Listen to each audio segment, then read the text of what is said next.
Hi, I'm Tim. And I'm Jennifer. Welcome to Psychology of Everyday Success, brought to you by the Owens Group. Today, we want to discuss how to identify and manage codependent relationships.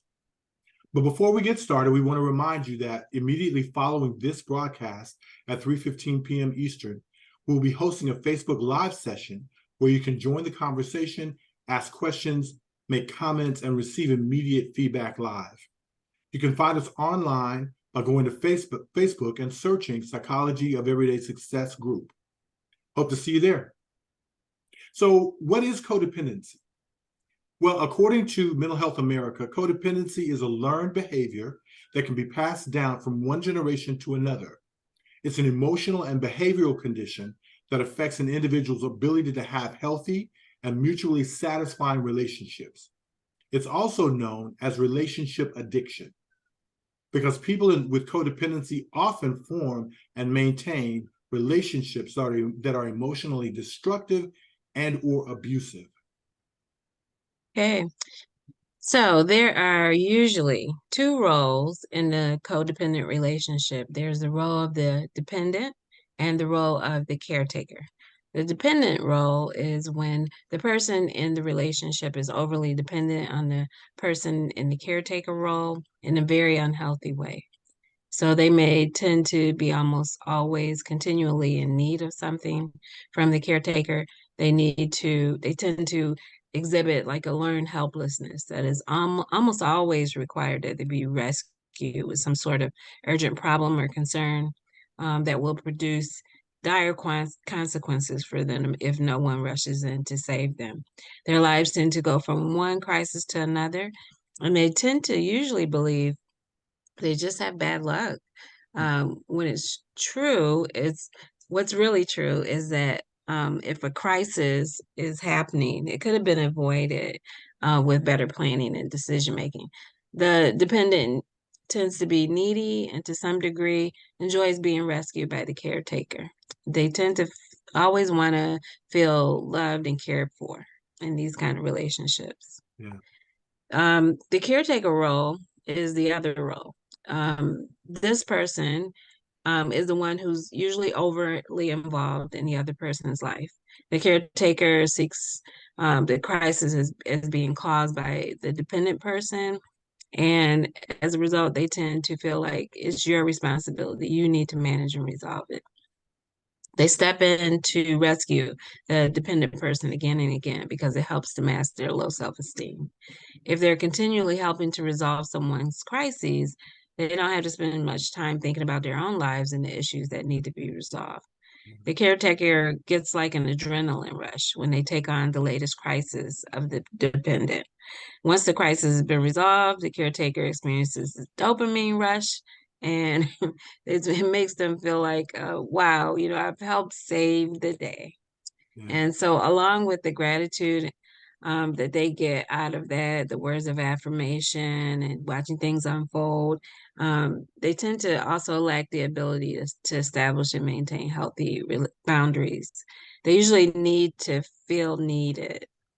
Yeah. And so, this dynamic kind of goes over and over and over again. Mm. And it kind of gets very cyclical. Um, so I'm going to share a little bit about codependent relationships and why they're unhealthy for both of the people in the relationships. Yeah. People in codependent relationships find their worth, their value, and their significance from receiving love and or getting attention from an external source, usually the other person, rather than finding it in internally based or getting value as a human being just for being themselves. Hmm. So, um, in codependent relationships, the other person in the relationship becomes the object of the relationship addiction. One way to think of it as like the same way that drug addicts are addicted to drugs, alcohol, or any other kind of addictions. Yeah. So, what are some signs that you might be in a codependent relationship?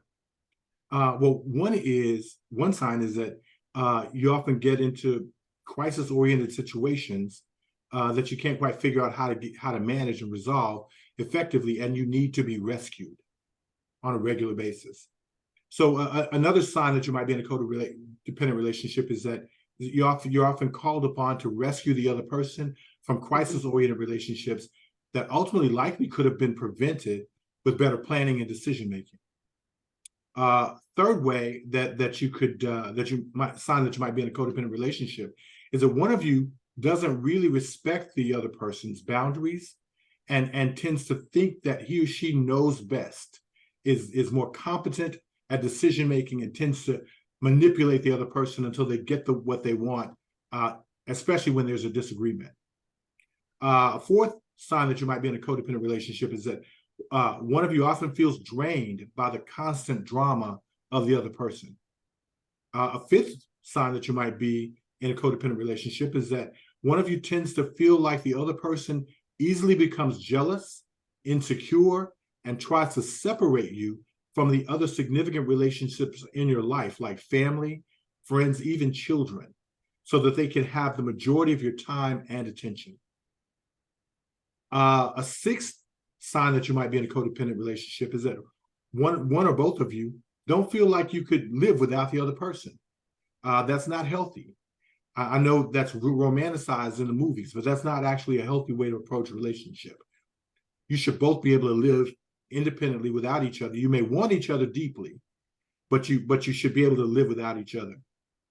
A seventh sign that you might be in a codependent relationship is that your mood is determined by the mood of the other person in the relationship. If they're happy, you're happy. If they're sad, you're sad, and so forth. An eighth way to think about this is that it's true for one or both of you that beyond your partner, you don't have anyone else in your life that you can talk to, confide in, vent with, or be vulnerable in front of.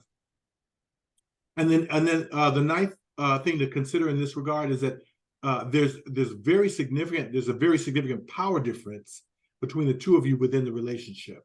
If one person holds all the power and the other person does not hold almost hardly any power, you're likely in a codependent relationship. And the 10th sign you might want to consider is that there is resentment within the relationship because neither one of you feels truly seen, loved, and respected for who you are and what you bring to the relationship. Those are some signs that you might be in a codependent relationship. Yeah. And so what to do? What do you do if you get in a relationship that is codependent? I would say, number one, don't blame or shame yourself for being in that situation. It's likely you didn't even see it coming, and so you didn't really know what you were getting into. People change on you sometimes. Realize that most addictions, like most addictions, it's likely you won't be able to overcome it by yourself. So you're going to need some help. Don't be afraid to ask for help or reach out for help. Find a counselor, a life coach, or a trusted spiritual advisor, someone who's trained and has experience in helping people with codependent situations. If you need help finding someone, please feel free to contact us. We're happy to do our best to help. Choose to get help for yourself, even if your partner doesn't see the need or they say it's not necessary. Or there usually might be feeling threatened, so that might be what's really going on. Yeah. Do your best to salvage the relationship if you so choose, but don't be afraid to walk away if necessary for your own safety and your own well-being, or even your children. Yeah. Develop a plan to keep yourself and your children involved and safe from these kind of relationships, because they cause physical and emotional harm, and it could, end in the relationship getting into a very bad situation. Yeah. So the best result is to just seek out the help that you need, and everyone will, find a way out of it. Absolutely. And don't be afraid to walk away from the relationship. Sometimes ending it is the best situation for everybody. Well, this concludes our program for today, but we invite you to join us again next time at the Psychology of Everyday Success on the radio on Sundays at 3 p.m. Eastern via internet radio. Just go to urbanenterprisestulsa.com and click on Stream Urban Radio Online.